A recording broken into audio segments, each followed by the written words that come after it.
To one another. It is my pleasure to call this session to order. As you look on your itineraries, my name is not Mr. Randy Elliott. I am Huey Sargent, Permanent Secretary of Agriculture in the Nevis Administration. As we begin, we'd like to recognize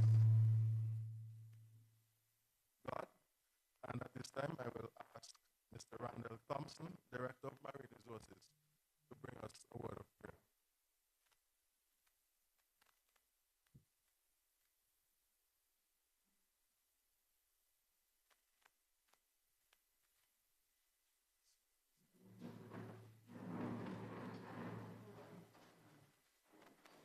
Good morning, all.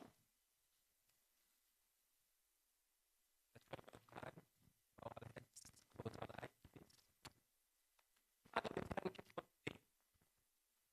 Thank you, Father, for bringing us all here safely. Lord, today we commit these proceedings into your hands. Today is a special day. It is 25 by 20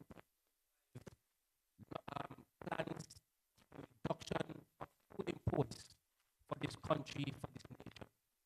Father, we pray that you shall be amongst us this morning. That today is the day that we unite. Today is the day that our plans shall go forth, bring forth manifestation. Father, we ask, Father, dear God,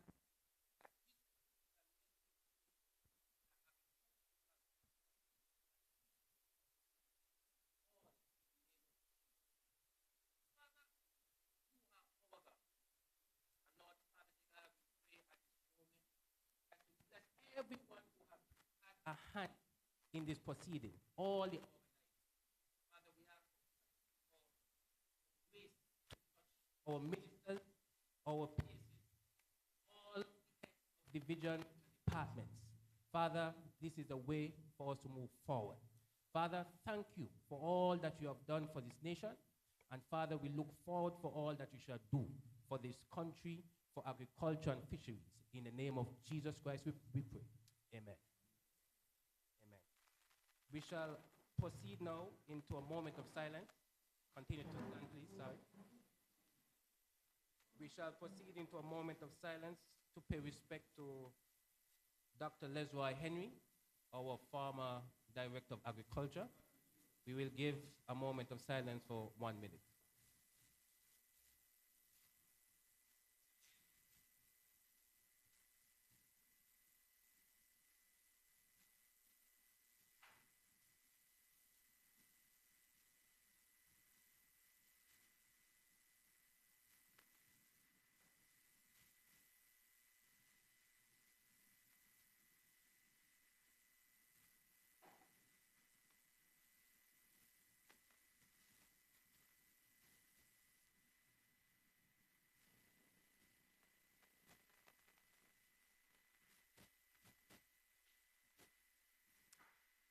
Thank you. Amen.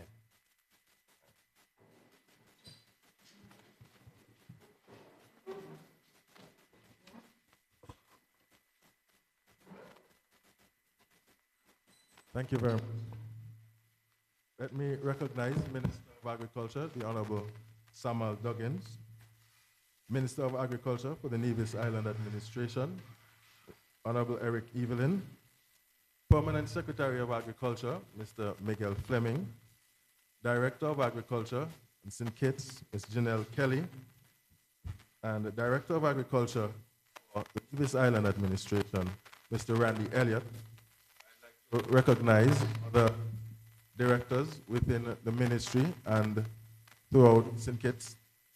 I'd also like to recognize our farmers and our stakeholders and welcome to this launch of this initiative here this morning. The 25 by 2025 initiative is simply about reducing our food import bill into the Federation by 25% by the year 2025. This turnout is exceptionally well as we see the participation of you, our stakeholders, as important in achieving this initiative. While I like to talk, I have to recognize that our Director of Agriculture, Ms. Janelle Kelly, will give our opening remarks. So please welcome Ms. Kelly.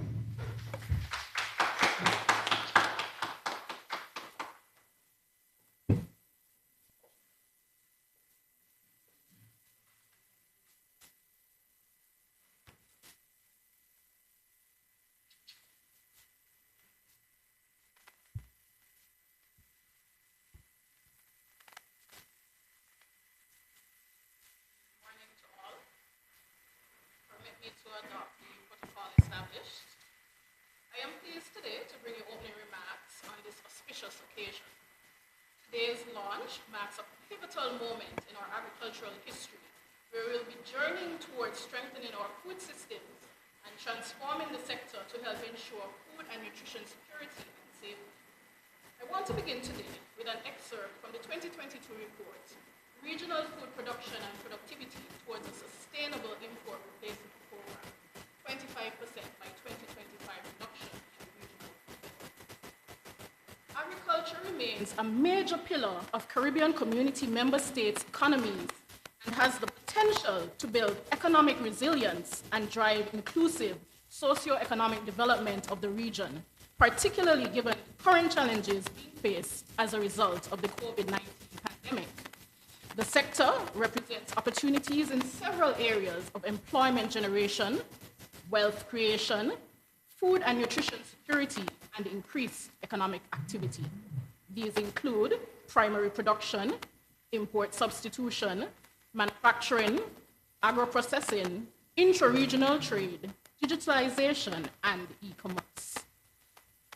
Why then is this initiative by the CARICOM region, you may ask, important? Why the concerted effort? Our collective food import bill in the region was $3 billion in 2016, $5 billion in 2018, and $4.78 billion in 2019. Our own country import bill contributing approximately $200 million to these figures. As a result of this, the heads of government of CARICOM decided to commit to reducing the region's large food import bill by 25% by the year 2025 by paying special attention to priority crops and products such as corn, meat, including sheep, goat, and beef, fish, soya, rice, and niche vegetables such as broccoli, carrots, onions, and tomatoes, which are highly imported in the region. Also targeted for increased production are fruits, roots and tubers, herbs and spices, and livestock with a special focus on poultry, as it accounts for more than 80% of meat consumed in the region, which steadily increased over the period 2018 to 2020. We would have started just last evening initial discussions on interest in the broiler industry and exploring the opportunities in that subsector. Now, The import bill has received much attention, and rightly so. We must, as a region, therefore deliberately focus on the following areas in efforts to reduce this food import bill, including sanitary and phytosanitary measures, trade-related, increased production productivity, climate-smart agricultural practices, driven production and intelligence, digitalization of the sector, and de-risking financial literacy within the agriculture sector. How then do we federation? How can we achieve these goals set out before us? We have gathered data from our stakeholders about acreage, ground, water capacity, animal housing structures, and issues encountered on the land and at sea. We have now, based on our climatic conditions, land space available, etc., identified the crops, livestock, and fishery products that we will focus on to reduce our imports. As we build as a country, sustainable island state,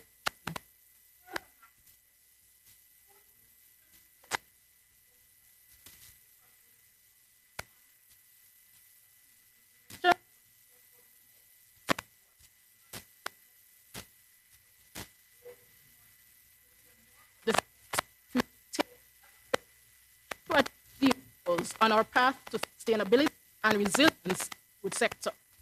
I urge you to listen carefully to the input and the realities with the execute for the benefit. We achieve our goals if we work together as a collective. Thus, we look forward to partnering with all of our stakeholders, our farmers, fishers, processors, allied agencies, ministries, government departments, private sector organizations, and the general public to make this 25 by 2025 agenda a reality and a resounding success. Thank you for your kind attention.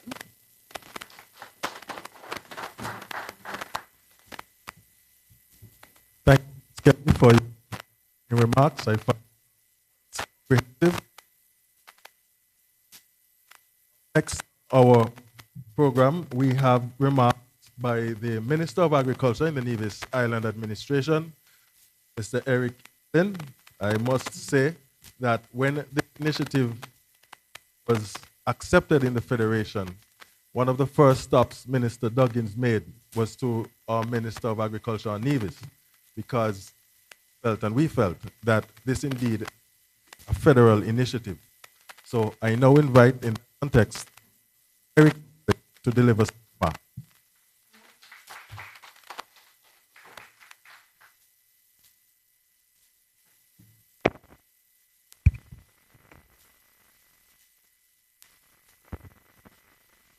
Very much, Mr. Chairperson. And let me greet all here this morning. Let me recognize the presence of our Federal Minister of Agriculture, Honorable Duggins, both of our permanent secretaries who are here, our directors. I also see the representative for ICA, Ms. Jones, other permanent secretaries of the departments, partners, all the stakeholders. Greetings. It is indeed a pleasure and a privilege and an honor for me to be here this morning to greet you on a very special occasion. And I want first to congratulate CARICOM and commend CARICOM for this 25 by 25 initiative. I have to say that I think it's a bit late in coming, because prior to getting involved in politics, I spent 32 years in agriculture. And there has always been a lot of talk in the Caribbean region about what more we can do for the agricultural sector and what more our local farmers and so on can do for agriculture. And I believe, as I said, this is late in coming, but thank God it is here. And I'm here today simply to support and to endorse the CARICOM 25 by 25 initiative. And there are various reasons why I want to endorse and support this initiative. Because I believe that far too long in the region, in St. Kitts and Nevis and throughout the region, we talk too much where agriculture is concerned. And it's about time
want to support and endorse the initiative because we must grow more of what we eat. And we must grow more of what we eat, and we must eat more of what we grow. I've said on numerous occasions that I believe, and I believe it's a fact. I wouldn't say I believe, I would say it's a fact, that St. Kitts in particular has the best soil in the entire region. And that's a fact, the best soil in the region. And we have land, so we have the capacity, we have the land, we have good soils, we have the technicians, and there is no reason why we should not be producing more here in the Federation. Of course, we know as well that what we produce here in Federation is better quality products than what we get from overseas. And that also is a fact. Of course, we know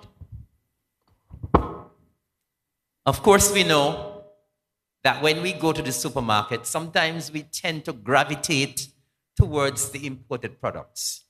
Because yes, sometimes they look better. They look bigger. They look more shiny. They look more pleasing to the eye. But we have to go beyond the looks. We have to go towards the quality, the real quality of our local products. And I'm confident that our local products far exceed the imported ones when it comes to nutrition, when it comes to quality. And so make no bones about it, our local products in St. Kitts and Nevis are better than the imported ones. I'm also here to endorse and support this initiative because as a government, as a federal government, and as a Nevis Island administration, we must continue to support our local entrepreneurs, whether it's the farmers, whether it's the fishers, whether it's the agro-processors, and committing to this 25 by 25 initiative can only grow our local entrepreneurs.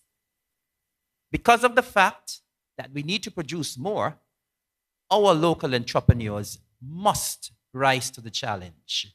They must ensure, the onus is on them to ensure that we here in St. Kitts and Nevis produce more, which we have the capacity and the potential for. And so there are so many reasons why all of us must support this CARICOM 25 by 25 initiative. This initiative is not about the ministers, it's not about the permanent secretaries, it's not about the directors. It's more about our stakeholders, it's more about our farmers, our fishers, our agro-processors. And I also want to encourage all of our partners to get on board because agriculture cannot do it on its own. Of course, the push must come from the departments of agriculture, but our stakeholders, all of our partners, our financial institutions, you must get on board as well to support our local entrepreneurs. And so it has to be a concerted and a coordinated effort where all of us must be on board. The success of this initiative will redound to the benefit of all of us. It will redound to the benefit of St. Kitts and Nevis. It will ensure that we grow more of what we eat more of what we grow, we consume healthier products, and will ensure that we keep most of the money that we're spending on agriculture here on the island of St. Kitts and Nevis. So I want to encourage all of the stakeholders. I want to encourage our technicians in the departments of agriculture in St. Kitts and Nevis. I know that we have what it takes. And I know I personally, as the Minister for the Nevis Island Administration, will commit the Department of Agriculture and the Ministry of Agriculture wholeheartedly to the success of this initiative. I know on the island of Nevis in particular, we are already producing a lot in terms of this initiative. I know that we are almost self-sufficient in local lettuce. We're almost self-sufficient in local eggs, and we're getting there with a lot of other products. And so this initiative will continue to ensure that we here in the Federation of St. Kitts and Nevis produce more of what we consume. So I want to give this initiative my blessing, my wholehearted support and endorsement from the Nevis Island Administration and from the Ministry and the Department of Agriculture. Thank you and God bless.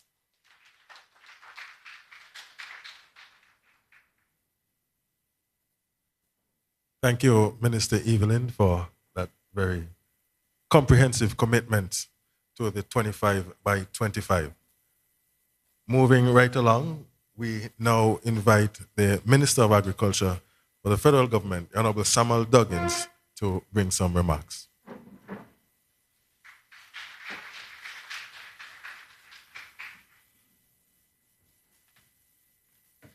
A very pleasant morning to everyone here present. And I want to take some time to acknowledge Minister Eric Evelyn and thank you for joining us today and giving such a very comprehensive endorsement of CARICOM's 25 by 25 agenda. I also want to acknowledge the hard-working and very dynamic Permanent Secretary in the Ministry of Agriculture on the federal level, Mr. Miguel Fleming, and thank you as well for all your hard work and commitment to driving this agenda forward. Let me also acknowledge our very competent chairperson of today's ceremony and Permanent Secretary in the Nevis Island Administration regarding the Ministry of Agriculture, Mr. Huey Sargent. Thank you. I also want to take this time to acknowledge the stakeholders. As I look around the room, I see stakeholders from different sectors. Some of you farmers, some of you fisherfolk, some of you representing agencies that do research, some of you representing universities, some of you representing businesses that all thrive on the basis of agriculture. And if we take the time to understand that, we get down to the importance of why we're here today. You see, I myself saw that some years ago. And I had a very awakening moment when I recognized that St. Kitts and Nevis, as small as we think we are, spends upward of $100 million on food. And coming from a background of being an entrepreneur, that, of course, was an exciting prospect. Because it means then, if we currently spend over $100 million, there's a market of over $100 million that one could tap into. And as we stand here today, talking about CARICOM's 25 by 2025 agenda, our food bill stands at $190 plus million. $190 plus million. Closer to $200 million. And if we do a simple mathematical equation, we recognize that 25% of that is somewhere near $50 million. And the essence of what we are here discussing today is how we can share $50 million amongst all of you.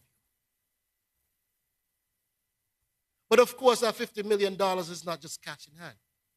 It requires your work, your effort, and your dedication.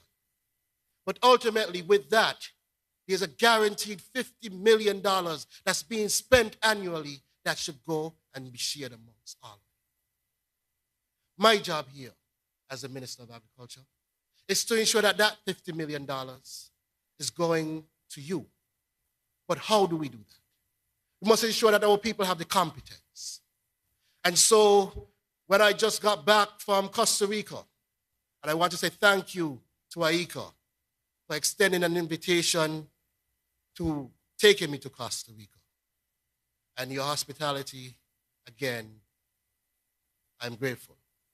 And while I was in Costa Rica, I visited CATI,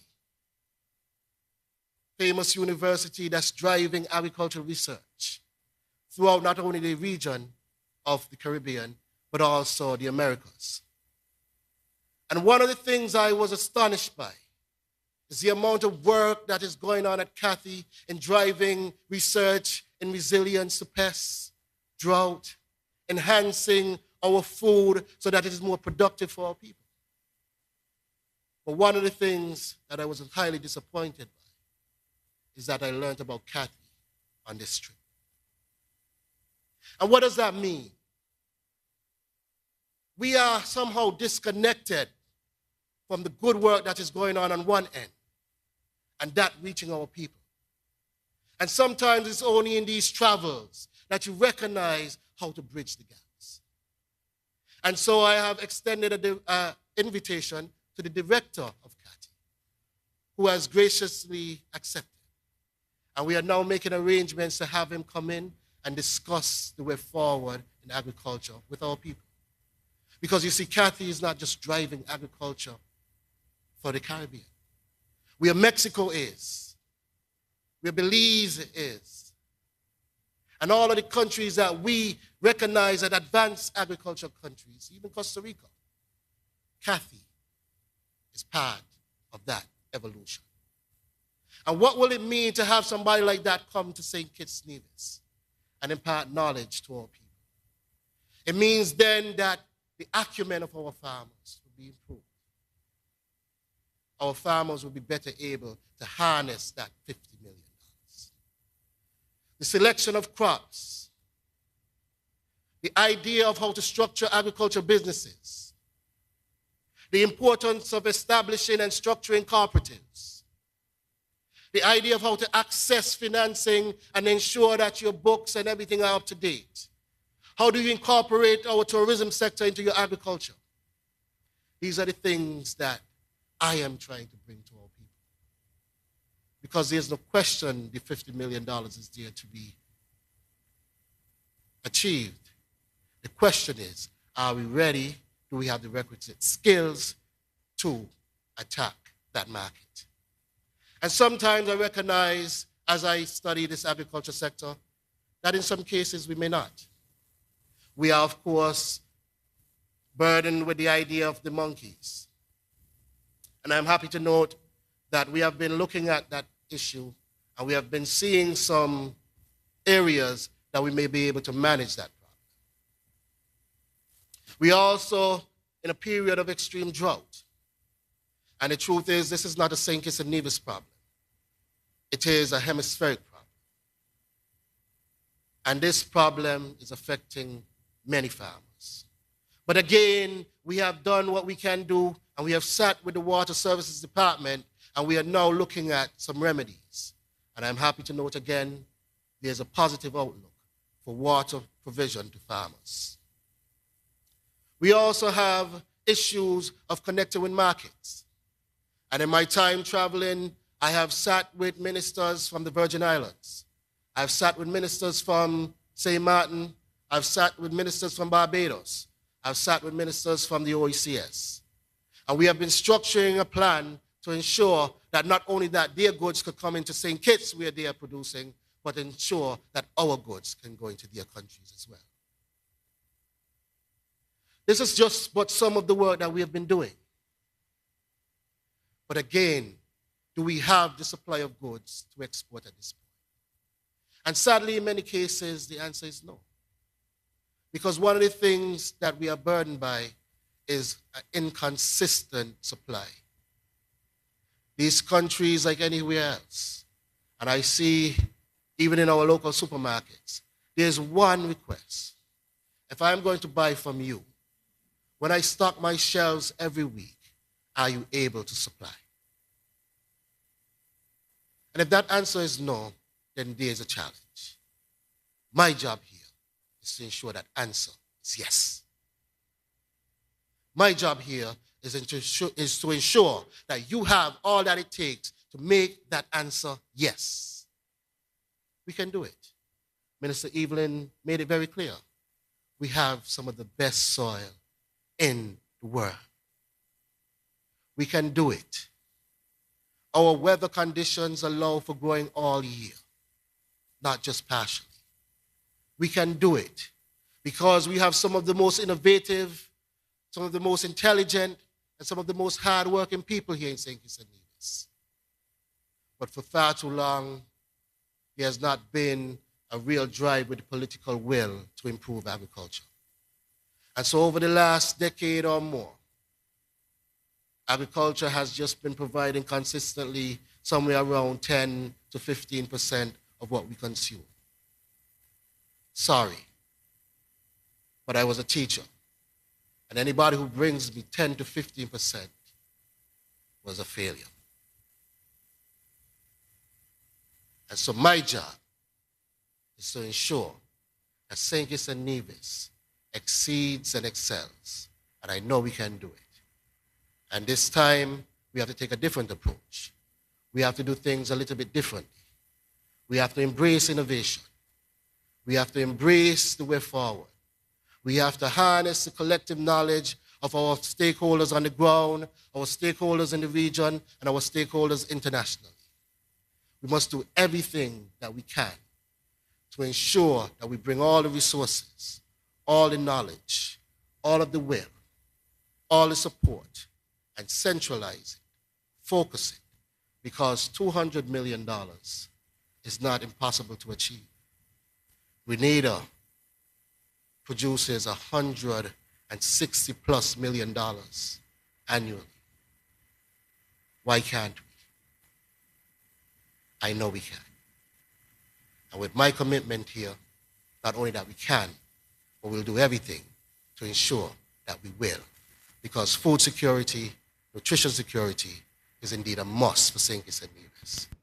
Because we can survive without a lot of things, but we cannot and ever survive without food. And ladies and gentlemen, later on in the ceremony, my permanent secretary will outline a lot of the plans that we have. These plans would have been harnessed to the collective wisdom of our farmers and stakeholders on the ground. Our institutions like CARICOM, our institutions like Ross, our institutions like Kathy.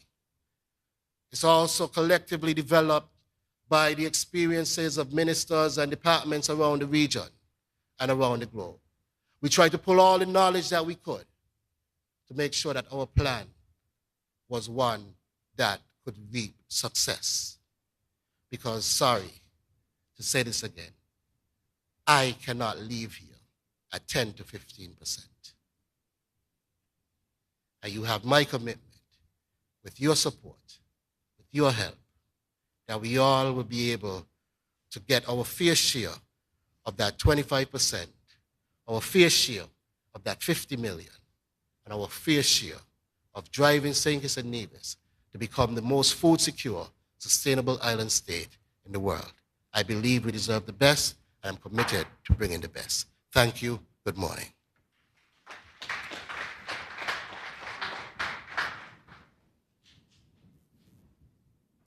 Thank you, Minister Duggins. We have heard the commitment from a political level from St. Kitts and from Nevis. Now we move to the next part of this initiative. We'll have a presentation by the Permanent Secretary, Mr. Miguel Fleming. He will outline technically the pathway to achieving this 25 by 25. Following that, we have a video presentation. And indeed, we're happy to see all of you here, and all of you, well, most of you, will have the opportunity to participate in a discussion going forward. So we now start the second part with the presentation by Mr. Miguel Fleming.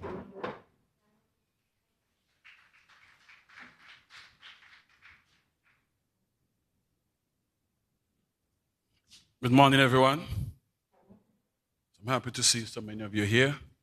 And as Mr. Huey rightly said, I'll present the way forward in terms of our approach to achieving our food import reduction by 25%. So let's dive right in and look at our food import bill. Over the years, you can see that we have been well over 100 million. And as recent as 2022, closer to 200 million. Right? This is a staggering number, right? And as the minister rightly said, you know, we believe that it is important to look at the economics to see how our farmers can benefit and guide our direction in terms of how we produce. So let us take a look at the components of the food import bill, because sometimes when persons hear 200 million, they think that they don't really have a clear idea of what makes up the 200 million. And we thought that it was important to go through that. So we have crops, vegetables, fruits, live plants,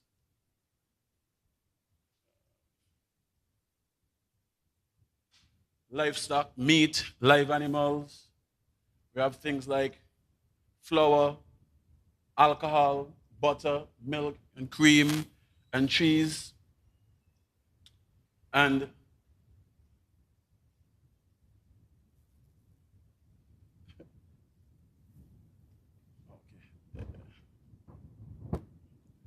right, so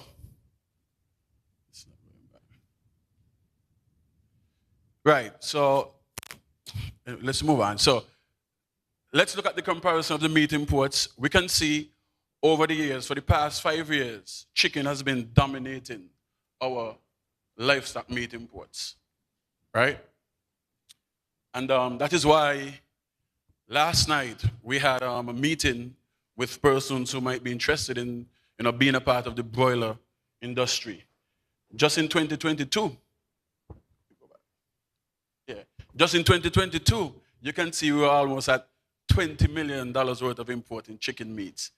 And we were happy to announce last night that St. Kitts farmers or entrepreneurs, whoever are interested in being a part of the industry, can tap into the poultry slaughtering facility that will be constructed in Nevis by December, Huey?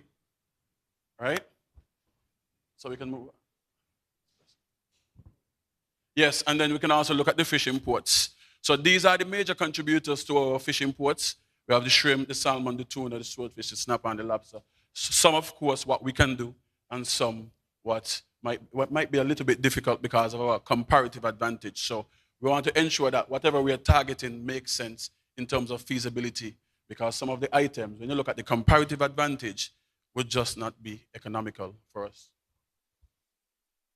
And again, here we can look at our produce that we have been importing over the past 5 years, and you can see here potatoes has been dominating, and a lot of the crops that are listed here, like the onion and the bell peppers and the tomatoes, we grow well in St. Kitts and Nevis. But we have to take a different approach, because we want to move away from the gluts and the scarcity, but towards consistency.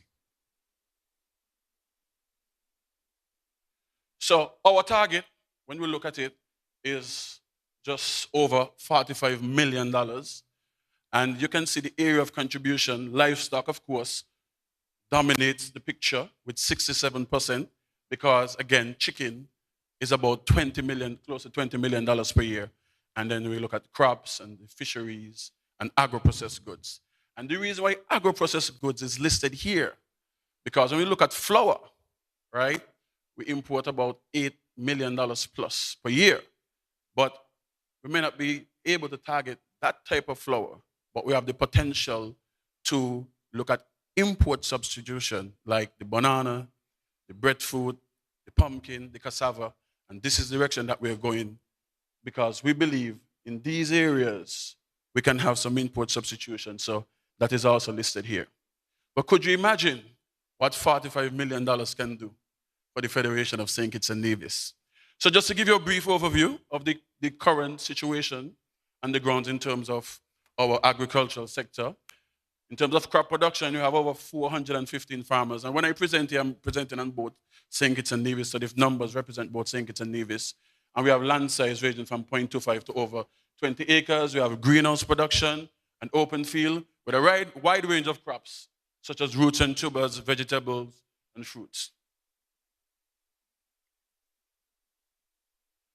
And as well, livestock production. So this sector boasts of over 300 plus farmers engaged in full-time and part-time production with a wide range of species. And like Eric Evelyn mentioned earlier, we're almost self-sufficient in eggs, and we want to ensure that we become self-sufficient in the other areas of livestock, such as poultry for chicken, pigs, sheep, and goat, and cattle. And we believe we have the potential. But again, we need to organize agriculture. So when we look at fishers, we have over 1,400 registered fishers, and they do a wide range of fishing activities, ocean pelagic, pot fishing, long lining, and diving as well. And of course, we can't forget our agro-processors. We have about 55 persons with a number of groups, the beekeepers, the Far women, St. Kitts agro-processors, and the Nevis agro-processors. And I could not have made this presentation without taking out this important snapshot from our St. Kitts and Nevis agricultural transformation and growth strategy, right? Which would cover 10 years. So the whole idea is to establish a resilient and productive agri-food system that contribute to economic growth and improve livelihoods. And that is where, when we divide the 45 million amongst our farmers and our stakeholders, we can see where these positive measurable benefits will impact our people. And you can see here, it's spot on because we want to ensure that we can reduce our food import, right? But we also want to ensure that we have safe and healthy food. But our main goal, of course, is for food security, and we believe we can get there. And I want to mention something quickly about the strategy. One of the recommendations that was in the strategy is that government commit at least 2.5 million to the development of the sector each year. And that process has already started. And we believe in 10 years, by the time we complete this strategy, we'll be able to see massive transformation in the sector. But I want to make a quick example. Sometimes we travel and we see agriculture is well developed in other countries. And we go there and sometimes we come home and we make noise and say, oh, we need to do this. Of course, we need to. And we are going to. But what we did not see is the time that it took to get there. Right? So I believe our approach is spot on. And when we look at livestock here, so if you look at the annual value imported, again, chicken is over 19 million. And you look at all the figures here. We add these figures together, we get well over $30 million worth, right? So that is why livestock contributes so much to our targeted value, right? So you can look at our local production. So we need to increase our production by the quantity for the annual imported value. So these are the figures that we're going to be targeting. And then we can look at our crop targeted value here. So you can look at the different, all that are listed here, and the items are what we can grow locally. And we have a comparative advantage of growing. I want to make sure that we remember that term, the comparative advantage, because we want to ensure that whatever we are targeting makes sense economically, right? So I just want to zoom in a little bit. So let's look at carrot. We still import over 800,000 plus carrots, right? And we believe we have the capacity, we have the land, we have the people, but we must organize agriculture. Right? If we are going to tackle consistency, we must organize agriculture and become a little bit more focused in terms of the crops that we target, right? And we understand that currently, in some aspect, some persons practice seasonal agriculture because of the different challenges. But of course, those challenges that are not ignored, right? So we have a golden opportunity if we can divide and have a number of farmers focus on watermelon, a number of farmers focus on tomatoes, a number of farmers focus on broccoli, right? Could you imagine 6 farmers just growing broccoli where they can well share over 200,000 plus per year amongst themselves? I believe that's a golden opportunity, and I believe we have the capacity to do so. But let's look at the products that are highlighted in red. These crops can grow well in protected structures, and we are about to launch a greenhouse revolution. So in the upcoming weeks, we'll do a groundbreaking ceremony for our Greenhouse Village initiative, and some of these crops will be well targeted in production under structures. And currently in Nevis, they do some production as well, and we are going to be doing the same thing in St. Kitts. And if we really, follow the science and we look at the challenges that we have, we must move in that direction. We must change our production method, because with climate change and heat and all those different type of things, lack of water, I believe this is the right place to go. And those that are outside, we can grow in the open field. And so the fish as well. And I wanted to highlight shrimp because Later this year, we'll have some experts coming in from Belize who will be working with us to develop this industry. And when we look and we communicated our figures, they said this is a no-brainer, this is an easy target, and these are low-hanging fruits. And for the other areas, we definitely need to increase our fishing activities. And Randall has already committed and said that this is definitely achievable. And we are going to work with our officials to ensure that we can get that done. And so we have basically looked at what we need to do, how much animals we need to directly produce to achieve our 25 by 25 target. And you can see, of course, the number of animals to chicken is well over 1 point something million, because $20 million worth of chicken is over 7 point something million pounds of chicken meat, right? So when we move on to the targeted crop production, I just wanted to give you a snapshot, right? So you could start thinking about new approaches for your production. When we look at tomato, if we were to increase our production to meet the target by 2025, we'll need 9.5 acres open field. But we can do that same number in 5 greenhouse structures.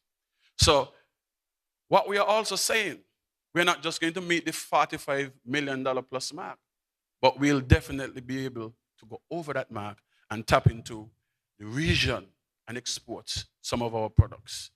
Just want to give you a little insight. When we look at countries like Barbados, they import well over $8 million worth of broccoli. Could you imagine what that can do for our people here if we can tap into those markets? Yes, and this is the same breakdown where we're able to look at the acres that we'll need to dedicate, the pound, and the type of production method. And then the same thing as well, so you can move on. So, and as it relates to fisheries, so these are the steps that we're going to take to increase our production. We're going to deploy more FADs, and we're definitely going to get into aquaculture because we believe that is a lucrative industry, and it is basically untouched in the Federation of St. Kitts and Nevis. So what are we doing to support our agenda? Storage expansion. I'm sure some farmers in this room may know how easy it is to fill up the chill that we have. Currently, we have just 3 chills available, 2 downstairs and 1 in Tabernacle. But we recognize the importance that if we want to increase our food production, we must have the capacity to store the food. Sometimes persons believe, oh, why farmers can't produce every week? It's very difficult to have fresh produce every week.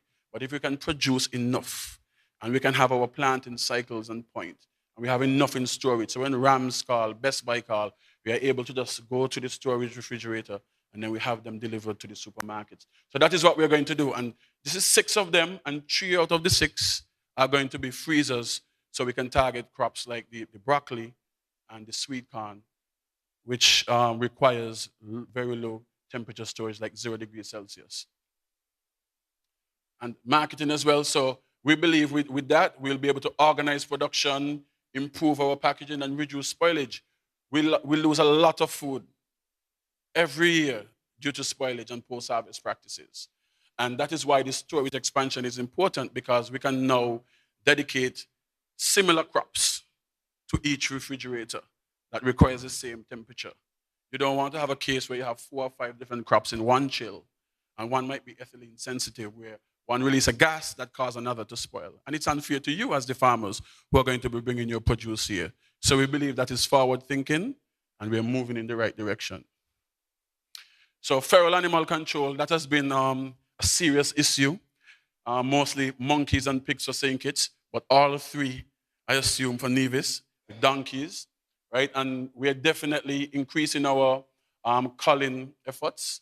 There's some exciting things that we're about to do to reduce the population, and we're going to, be able to share more in terms of our numbers. And we believe that farmers would be able to smile at the end of the day to say that, the Ministry of Agriculture has been able to reduce the monkey population significantly. That is a must, right? If we reduce 20,000 monkeys by 2025, we can prevent a loss of over $18 million worth of damage because we know how much monkeys eat. An average of 1 pound per day, 365 days per year, at an average of $2.50 per pound. A significant loss for farmers. And I think many of you can attest to the damage that you experience from monkeys. So this is not a lost cause. It will happen. And our Greenhouse Village initiative, we have identified over 29 acres of land already that we're going to start constructing these greenhouses. And before this picture, because I don't have the pointer to do the animation, we have an image there that kind of show you what the layout. But so at that site as well, we're going to have storage capacity, right? Storage expansion there as well. So you don't have to produce there and bring the produce all the way to Bastille, right? So we're going to decentralize the storage, right? So you can pack, process, and everything right in that location. So this year, we'll see a greenhouse revolution, and we're going to start in the Capistier area with over 29 acres of farmland. And of course, the BFS Livestock Center of Excellence. So we're going to focus on 3 species: small ruminants, large ruminants, and swine. When you look at the sector, right, we have every farmer basically involved in the entire process. We want to change that, right, where farmers are focused on the breeding and the fattening and all these different type of things. We are going to breed, you purchase, you take it back to your farm, and we increase the numbers at the abattoir. But it's not just about breeding, but the genetics as well. So the average of 25 pounds per animal, when we talk about small ruminants, would increase, right? Because we believe that this is important. Because if you're going to spend the time to raise the animals, you should get the most out of it. But we are also encouraging farmers as well to not keep the animals as pets, but take them to the abattoir where they rightly belong. Sometimes we get calls and farmers would say, oh, all I want back is my animals. All I want back is my animals. Dog bite them up. But take them to the abattoir. They don't want to take them to the abattoir. Could you imagine a farmer have 60 animals and he's telling that he's waiting for December? The price is no difference between now and December, right? So we need to start making that change and approach our activity from a business standpoint. And we're going to work with the farmers to get that done. And we have started that process already. So shortly, we'll have some training. And we believe with all these things that we're doing to support the sector, we'll be able to make food security a reality. And of course, I wanted to make mention of the poultry slaughtering facility that is going to be constructed in Nevis with a capacity of 700 to 800 birds per hour, 10,000 birds per week. I remember in our meetings with the Nevis Island administration, Mr. Huey Sargent said, displacing import reduction as it relates to chicken is possible. The only challenge would be having enough birds to keep the facility running. And that is why we have extended that opportunity. And we believe that is a no-brainer. Am I correct, Huey? A no-brainer to get into, right? Where you would have the opportunity, whether or not you want to get your meat back or you want to just receive a check, right? And I believe farmers has been asking all the time for us to take over the marketing. They don't want to be responsible for that. And so we have listened, and I believe we are going in the right direction. And of course, we want to talk about the water security initiatives. So we want to explore desalination, additional water tank distribution and rainwater harvesting. So we're going to look at the clusters of the major farming communities and construct large water reservoirs in these farming communities so we can have gravitational feed back down to these farms. I think some of you were at the meetings that we had, I can't remember, earlier this year, where we invited water services. It is a challenge, right? Because when you have to choose between domestic and agriculture, yes, food security is important, but I'm sure that they also have their agenda where they want to ensure that people can flush their toilet, right? And they could have water to bathe and all those different type of things. But recognizing that, we decide that we can't stop there and put water security in the hands of anybody else but ourselves. So definitely water security will be addressed, and you'll see some programs rolling out shortly to address the water security initiative. And of course, we want to do training hydroponics for some of those crops that we have mentioned earlier, like the lettuce and the tomatoes and the bell peppers. Of course, we're going to improve our extension services. We're going to have tech packs that we can share with farmers so they can go back and look at the document and so they can be guided. And of course, greenhouse production, because we are going to revolutionize what we do here in protected agriculture, right? So, the world is moving in that direction, right? And I believe that our farmers here should benefit from that as well. And I want to make a special appeal to the women because we have recognized how important women is to our sector. And we're going to make sure that we engage women because we believe that we can't achieve this 25 by 25 and beyond, food security and beyond, without women and youth.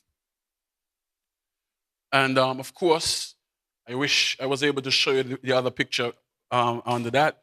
When we're going to explore agricultural mechanization. Could you imagine having to harvest 10 acres of carrots by pulling them from the ground?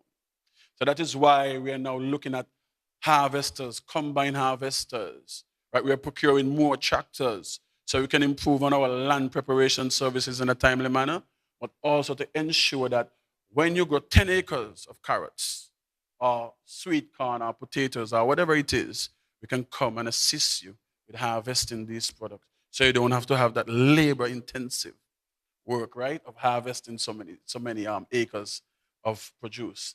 And then, of course, we can go back a little bit. Just when you harvest this 10 acres of produce, then you have to wash them, you have to prep them. And that is why we have started to look at different equipment that we can bring and add to our marketing facility to assist you, right? So we believe this is a step in the right direction.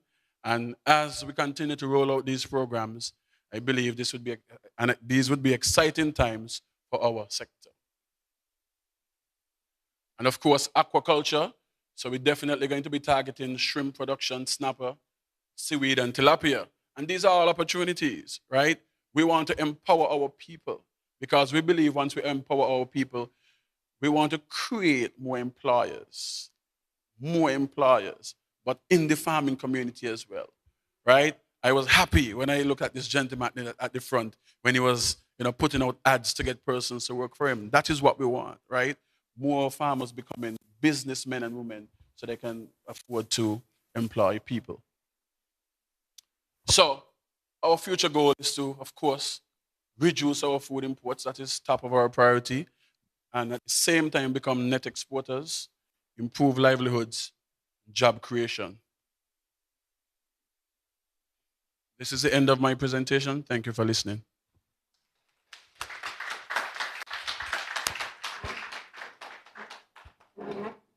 I think we now move into a video presentation.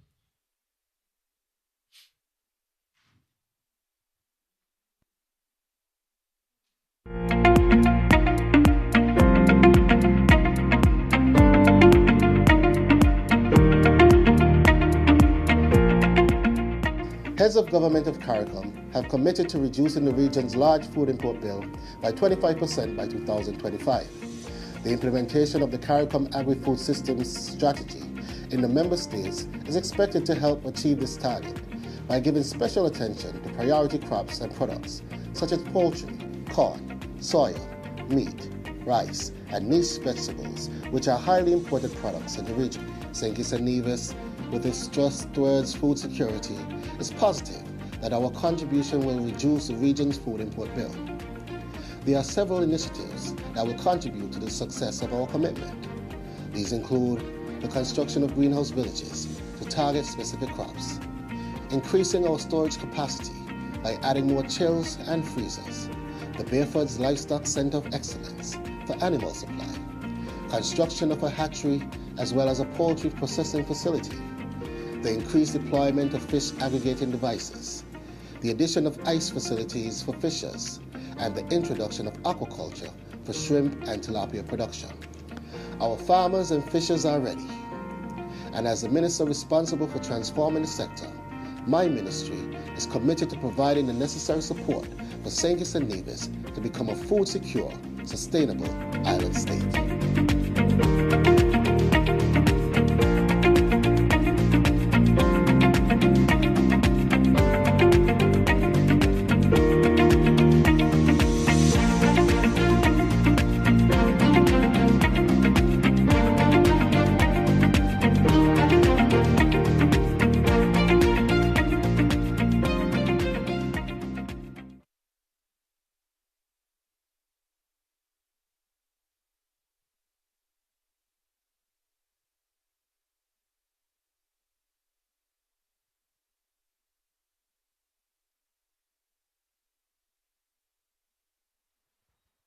Just a housekeeping matter. We're going to have a 2-3 minute break. We are currently doing a live feed, so we're going to take a pause for a second. Catch your breath. I know you've had quite a lot of information so far. I'm going to take a break technically so that the team can stop the live stream, and then we'll move into a question and answer segment.